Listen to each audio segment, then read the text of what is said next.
You wanted a question. One of our native sons, Billy Graham, gave a talk. Oh, Billy. Oh, my God. Let me tell you about his talk. It was wonderful. I know he was born here. Yeah. And people gave me real shit for having him because I didn't announce You the were speech. involved in that, right? Yes, sir. For having him at TED? Yeah. I got real shit from the people in the audience when they saw that he was there because I didn't announce speakers. And Billy came up, and he was up on the third day. The speech before him was Larry Ellison. And Larry Ellison had a lot of handlers around him. This will probably get back to Larry Ellison, but that's the way it is.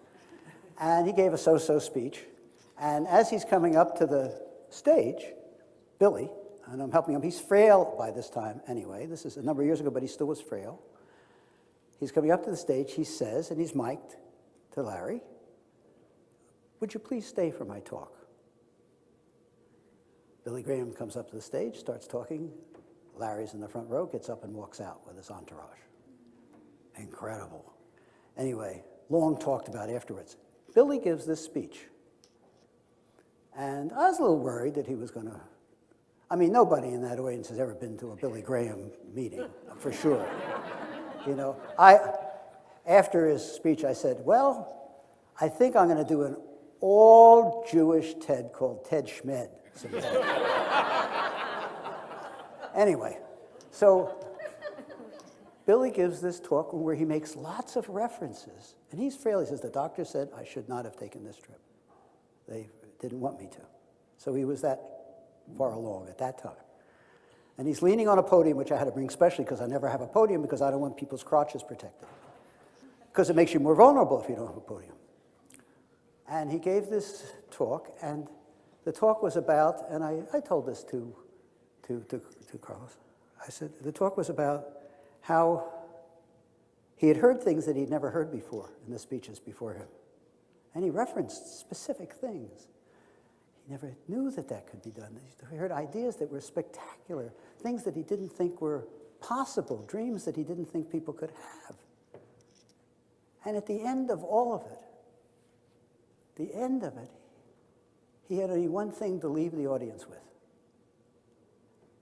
And that is, it just makes me feel that there must be something else. Hushed to the crowd. An incredible religious message. Quiet, that quiet that comes from being touched, particularly being changed. And then he got a standing ovation and he walked off. About 2 weeks later, he writes me this long personal letter, which I have framed in my office. I'm very proud of this particular letter, in which he said it was the best conference he'd ever been to. He wished he had known me a long time ago. I could have helped him with his crusade.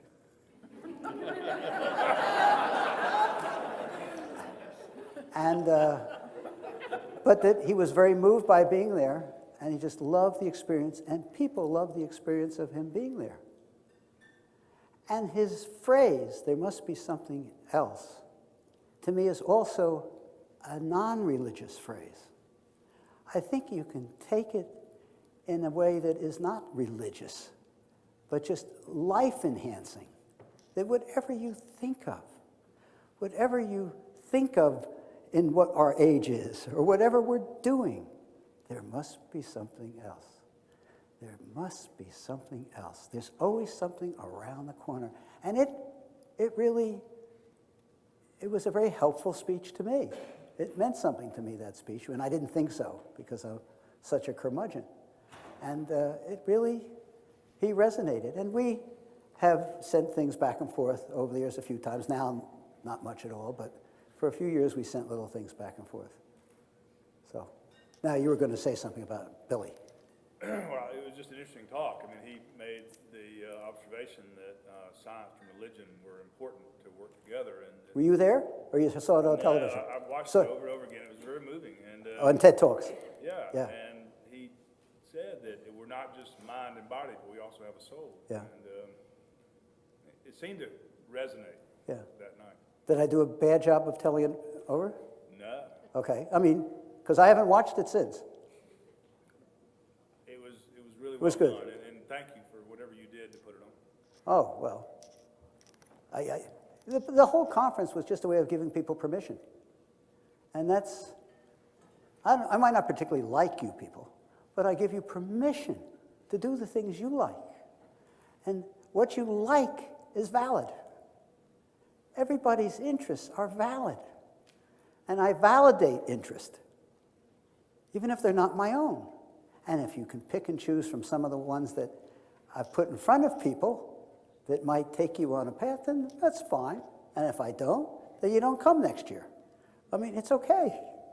I don't think, I just tried to do the best conference in the world. The new owner, who's doing an amazing job, is trying to change the world. I'm not trying to change the world, because it's just not what I stay up nights doing. I just try each thing I do to make it better.